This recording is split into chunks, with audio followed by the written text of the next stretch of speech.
Salut à tous, on se retrouve aujourd'hui pour parler du FC Barcelone en ce dimanche 8 janvier. On commence directement avec les photos de l'entraînement hier pour préparer cette grosse rencontre ce soir contre l'Atlético Madrid. Du coup on peut voir le jeune Gavi bien sûr à l'entraînement, un souriant. Gavi, la même chose pour Frenkie de Jong, la même chose aussi pour Ousmane Dembélé, ou pareil pour Ansu Fati aussi avec le sourire. Pablo Torre, Jordi Alba qui est suspendu ce soir contre l'Atlético Madrid. On peut voir aussi Jules Koundé, voilà, comment dire, Pedri, donc voilà, bien sûr tout le monde est présent. Lewandowski aussi qui était présent à l'entraînement mais il ne sera pas là également ce soir, lui aussi il est suspendu. Xavi ou même Ter Stegen, tiens par exemple Ter Stegen par rapport à cette rencontre ce soir, il a dit: nous donnerons tout pour gagner sur la pelouse de l'Atlético, nous aurions pu mieux faire depuis le retour à la compétition, mais j'ai confiance en mon équipe, nous sommes motivés et je suis sûr que nous allons obtenir un résultat positif ce soir. Donc on connaîtra bien sûr le résultat ce soir aux alentours des 23h à la fin de la rencontre. Et concernant toujours cette rencontre ce soir, on peut voir le groupe convoqué par Xavi pour cette rencontre. Donc je pense que tout le monde est là. Je vois pas de joueur cadre qui n'est pas là ce soir, à part bien sûr Lewandowski et Alba qui sont suspendus. Mais bon, voilà, ils sont suspendus, c'est normal qu'ils ne soient pas là. Mais voilà, des joueurs blessés. Pour moi, voilà, tout le monde est présent pour cette rencontre ce soir. Et c'est vrai que cette rencontre ce soir, c'est une occasion en or. On peut voir, ça fait même la une du journal Mundo Deportivo aujourd'hui, occasion des euros par rapport à ce qui s'est passé hier du côté de Villarreal. Donc la une journal Mundo Deportivo, la une aussi du journal Sport par rapport à cette occasion en or. Parce que hier, le Real Madrid, qui est au même niveau que le Barça, ils se sont inclinés hier, le Real Madrid contre l'équipe de Villarreal. Du coup, on peut dire merci à lui, qui Setien, l'ancien coach du Barça, maintenant coach de l'équipe de Villarreal. Parce que hier, le Villarreal, son équipe, s'est imposé contre le Real Madrid. Et bien sûr, si ce soir, le Barça obtient un bon résultat du côté de l'Atlético Madrid, voilà, le Barça sera seul en tête de la Liga, que ce soit un nul ou une victoire. Voilà, bien sûr c'est une occasion en or, voilà, cette rencontre ce soir, de prendre et surtout d'être leader seul, voilà, je vous parle seul parce qu'actuellement, voilà, toujours ce classement, le Barça et le Real Madrid 38 points, après le Real Madrid a un match de plus, bien sûr, que le FC Barcelone.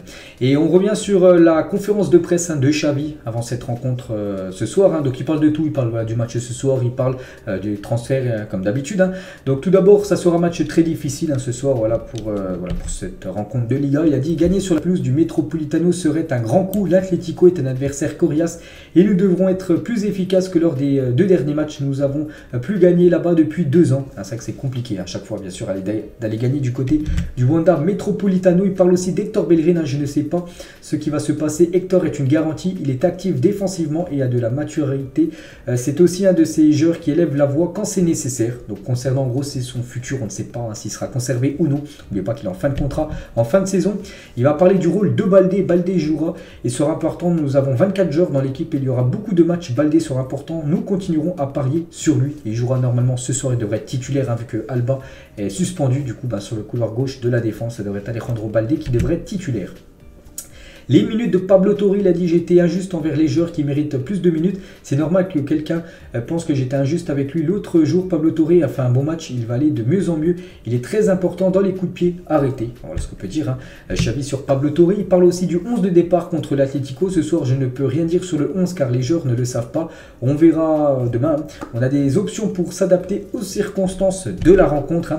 Des problèmes défensifs, il a dit, contre l'Espagnol. Nous avons manqué d'agressivité dans la surface adverse. Nous n'avons concédé qu'une occasion en Liga. Nous avons encaissé 6 buts, dont 2 sur penalty. Voilà, donc bien sûr la défense, c'est comme une énorme défense actuellement du côté du Barça, même si le Barça a concédé quand même quelques buts lors des derniers matchs. Par exemple le match de Coupe du Roi, on sait que bon, même si c'était une équipe remaniée, voilà, le Barça a quand même pris 3 buts contre cette équipe de Intercity. L'avenir de Busquets, il a parlé aussi. Cela dépendra un peu de la performance du joueur, des sentiments et surtout de la question du fair play financier. J'espère qu'il jouera très bien jusqu'à la fin de la saison. Ce qu'il fait, c'est notre capitaine. Il a 6 mois restant sur son contrat. Nous verrons. Voilà ce qui va se passer pour le futur. Toujours avec Xavi, les règles du temps d'arrêt ont été suivies à la Coupe du Monde. Je préfère le temps effectif. De cette façon, vous ne trichez pas pour perdre du temps. J'ai préféré le temps effectif, mais je ne décide pas des règles. Voilà, par rapport au temps additionnel qui est beaucoup plus long maintenant qu'avant. Il parle aussi d'Araujo n'a pas pu participer à la Coupe du Monde car son équipe nationale a été éliminée en phase de groupe. Mais l'important est qu'il se débrouille très bien et l'autre jour il a joué un grand match lors de cette rencontre contre l'équipe de l'Intercity. Toujours avec Araujo, c'est un défenseur extraordinaire qui nous donne du leadership, de la discipline, du physique, de la vitesse. Les conversations avec l'équipe nationale uruguayenne ont été très claires et cordiales. Nous avons pris la décision en fonction des sentiments du joueur. N'oubliez pas que c'est vrai qu'il n'a pas joué la Coupe du Monde, mais si l'Uruguay se serait qualifié pour les huitièmes de finale, il aurait pu jouer ce huitième de finale. Donc voilà, en match de poule, il y avait un accord entre le Barça et la sélection uruguayenne qui ne pouvait pas jouer. Bon, c'est pour ça qu'il n'a pas joué avec l'Uruguay. S'est fait éliminer dès les phases de poule. Les rotations dans le match contre Cuenca, qu'on parlera tout à l'heure, futur adversaire en Coupe d'Europe, nous prendrons match par match en gros. Il est encore temps pour le match nul contre Cuenca. Donc voilà ce qu'il a pu dire. Il parle de Griezmann. Ancien joueur du FC Barcelone que le Barça affronte ce soir du côté de l'Atlético. C'est un footballeur qui joue beaucoup de passes, organise le jeu offensif. C'est un joueur avec lequel il faut compter car il fait la différence dans le dernier tiers. Un joueur bien sûr qu'il va falloir faire très attention. Antoine Griezmann. Toujours avec Xavi, donc parfois un joueur est exposé pour un but qui a commencé avec une mauvaise pression collective. Nous devons comprendre que le football est un jeu d'erreur et que tôt ou tard nous échouerons. L'autre jour nous nous sommes compliqué la vie mais nous avons quand même réussi à passer lors de ce match contre l'Intercity où le Barça aurait pu vraiment clôturer le match bien plus tôt que d'aller jusqu'en prolongation avant que Ansu Fati bien sûr libère le FC Barcelone. L'équipement-tel de leader, il a dit nous avons des joueurs avec ce profil, il y a des moments où cela ne vaut pas la peine d'élever la voix mais d'avoir une personnalité. Nous avons des profils différents, je ne pense pas que nous ayons un problème de leadership. Tous les joueurs connaissent leur rôle dans l'équipe. Toujours avec Xavi, toujours dans cette conférence de presse hier d'avant-match. Les options pour remplacer Lewandowski ce soir, le travail de Ferran Torres sans ballon est très bon. Les gens ne l'apprécient pas, mais il nous aide en défense et fait de bonnes courses. En dessous est plus positionnel, il est différent. Les deux peuvent jouer en tant que numéro 9. Il y a aussi la possibilité, Memphis Depay qui a un 9 pur, alors que Ansu et Ferran Torres sont plus des joueurs sur le couloir, en attaque bien sûr, des ailiers. Voilà, on verra ce qui sera décidé bien sûr concernant cette compo ce soir. Toujours avec Xavi, est-ce que ça sera une fenêtre de transfert tranquille ce mercato hivernal, il a dit, si nous ne changeons rien, ça va. Nous allons rivaliser avec l'équipe que nous avons, je suis satisfait de l'équipe que j'ai et ce que j'ai dit au département sportif et le président, qu'actuellement il est très content de son équipe. Il a dit bien sûr s'il y a un départ, il devrait être remplacé, mais s'il n'y a pas de départ cet hiver du FC Barcelone pour d'un joueur du Barça dans un autre club, en gros, il n'y aura en gros pas d'arrivée sur ce mercato hivernal. N'oubliez pas que le Barça, l'hiver dernier, avait beaucoup recruté, mais là, ça devrait être calme, d'après Xavi. Toujours avec Xavi par rapport aux équipes de Diego Simeone, donc Chalo a travaillé très dur défensivement, c'est que l'Atlético c'est toujours une grosse défense, donc il a dit, donc il a changé son système ces derniers temps, il est difficile de prédire comment son équipe jouera, l'Atlético n'a presque pas de défaillance défensive, nous devrons tirer le meilleur parti de nos chances car nous avons gagné, j'en ai pas beaucoup, voilà ce que peut dire Xavi par rapport à Diego Simeone. Il parle aussi de jouer sans Lewandowski, son absence et celle de Jordi Alba sont très sensibles, nous jouerons à 11 et nous commencerons par un 9. Vous verrez demain qui c'est. Nous avons essayé différents profils et demain, nous prendrons la décision de qui commencera un numéro 9 à la place, bien sûr, de Robert Lewandowski qui va beaucoup manquer. Au cours des derniers mois, nous avons bien joué et créé beaucoup d'occasions, mais nous n'avons pas eu la force de mettre notre supériorité contre tableau de bord contre l'Espagnol, où il y avait eu un partout. L'Intercity, nous sommes compliqués la tâche et ne prenant pas toutes les occasions que nous avons eues. Nous avons manqué de réalisme en gros, voilà ce qui veut dire, c'est vrai que le Barça peut vraiment clôturer les matchs bien plus tôt que de se faire peur jusqu'à la fin de la rencontre, ou même se faire punir, comme contre l'Espagnol, où ils ont pris un but en fin de match. Et en ce qui concerne la coupe, nous avons eu de la chance au tirage au sort. On va en parler là dans quelques instants du tirage au sort. Pour la première fois depuis que je suis entraîneur du Barça. Mais l'autre jour, nous avons prouvé contre l'Intercity que nous devons montrer que nous sommes meilleurs sur le terrain. C'est que là, le Barça va de nouveau affronter une équipe, on va dire, de division inférieure. Une équipe de division 3. Mais bon, voilà, c'est toujours compliqué parce que ça reste quand même 11 adversaires. Et bien sûr, il faut les battre, les adversaires, même si c'est une équipe inférieure. Et toujours avec le Barça compte sur lui-même pour obtenir une avance de 3 points au sommet de la Liga. Pour le faire, ils doivent battre l'Atlético. C'est entre les mains maintenant du Barça, bien sûr. Le Barça peut prendre à plus 3 par rapport au Real Madrid au classement. Il va falloir s'imposer ce soir dans ce voyage très compliqué du côté du Wanda Metropolitano. Et Diego Simeone lui aussi qui est en conférence de presse, une ou deux déclarations de sa part. Le Barça très bien joué. Xavi a des idées claires. Et ce sont les leaders actuellement de la Liga. Il a également dit à Dembélé, Rafinha, Ansu Fati, Memphis, n'importe lequel des joueurs que Barcelone veut utiliser pourrait créer beaucoup de dangers contre nous. Voilà ce qu'il a pu dire bien sûr avant cette rencontre ce soir. Hein.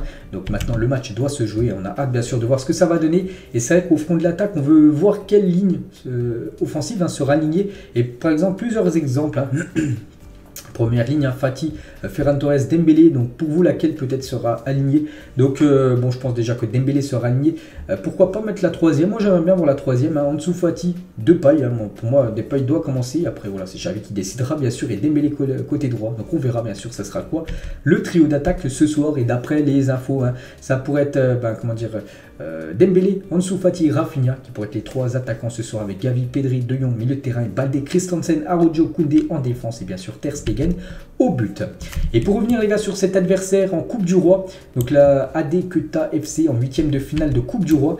Et à noter que cette équipe les gars, donc pour aller là-bas, pour aller jouer, hein, donc la ville de Quetta n'a pas d'aéroport, il n'y a que deux façons d'y arriver, c'est-à-dire soit voyager en bateau à travers le détroit de Gibraltar, soit prendre un vol pour Tanger et prendre un bus de 40 km à partir de là, parce qu'en gros cette ville, hein, c'est sur la côte nord de l'Afrique, hein, voilà, parce que au-dessus du Maroc, il y a une petite région qui est espagnole, et en gros Quetta là, c'est là-bas, donc en gros voilà, s'ils veulent y aller, ça sera soit par bateau, soit par avion, mais il faudra aller jusqu'à Tanger et prendre un bus après pour bien sûr aller jouer dans ce stade, hein, qui a une capacité de 6500 places. Voilà. Puis c'est une pelouse synthétique. Une petite info concernant ce déplacement en Coupe du Roi. Et si vous voulez voir les gars, sinon tous les autres affiches bien sûr des huitièmes de finale de cette Coupe du Roi. Et concernant cette équipe de AD Quetta, on peut voir un petit, saviez-vous, hein, que Sergi Roberto a fait ses débuts contre cette équipe, les gars, de AD Quetta. C'était en Coupe du Roi, c'était en 2010. Puis là, il va rejouer 13 ans après, de nouveau, contre cette équipe de division inférieure. On va parler un petit peu info mercato et l'entourage de Benjamin Pavard et la direction du Barça serait actuellement en contact et discuterait d'un éventuel transfert. C'est vrai que j'en parle depuis quelques jours et ça se confirme, hein, vraiment que Pavard pourrait débarquer du côté du FC Barcelone. Voilà, il y a des contacts, donc à voir si ça se fait ou non. En manque de temps de jeu, Memphis Depay a demandé à quitter le FC Barcelone pour rejoindre Manchester United. Le Barça attend une offre et ne laissera pas le joueur partir gratuitement. Voilà, Depay, donc on sent comme qu'il est bloqué du côté du club. Et lui, vraiment, il aurait demandé à quitter le FC Barcelone pour peut-être aller du côté de Manchester United. On va parler toujours du Barça ainsi que l'Atlético suivent de près les récents mouvements de transfert entourant Pedro Porro du Sporting. Les clubs pourraient faire une offre en fin de saison concernant ce latéral, portugais Pedro Porro, que le Barça bien sûr aimerait recruter. Des nouvelles les gars de Philippe Coutinho, ancien joueur du club, qui a flopé total du côté du club Blaugrana. Donc le président des Corinthians a déclaré vouloir obtenir le prêt de Philippe Coutinho, donc il pourrait débarquer et retourner du côté du championnat brésilien. Philippe Coutinho. On va parler de la marque Philips, cette marque je pense que vous avez tous déjà vu, elle pourrait devenir sponsor du FC Barcelone. Donc Philips veut sponsoriser la manche du maillot du Barça et l'Espagne Barça. Donc l'offre pour la manche serait de 8 millions d'euros, 10 puis 12 millions pour les 3 prochaines saisons, plus 2 millions pour la demi-saison restante. Là, le Barça va obtenir 20 millions d'euros par an avec cette marque Philips qui pourrait devenir un nouveau sponsor du Barça. Donc bien sûr c'est bon à prendre parce que c'est bien sûr une rentrée d'argent en plus. On va parler de Luis Suarez, les gars, un petit rappel de la saison 2015-2016 de Luis Suarez, 53 matchs et 59 buts à toute compétition confondue du côté du Barça. On peut rajouter aussi 24 passes décisives, c'est quand il était composé de lui avec le trio, bien sûr, la MSN, Messi, Suarez et Neymar. Ce maillot, les gars, ce maillot que j'ai montré qui devrait être le futur 4e maillot du club. Avant, j'avais montré seulement des prototypes, cette fois-ci, maillot réel, voilà, qui a été posté. Bon, je sais pas, ça a été pris dans quelle boutique, mais voilà, quoi, pour ressembler le 4e maillot du club.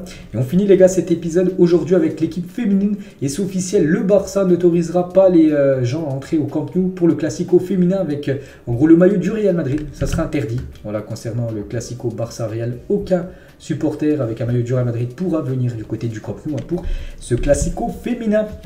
Donc voilà les gars ce qu'il y a à dire aujourd'hui, j'espère que ça vous a plu. On se retrouve demain concernant le prochain épisode du Barça et bien sûr bon match ce soir et on espère la victoire du Barça du côté de l'Atlético Madrid. Bonne journée à vous et à demain.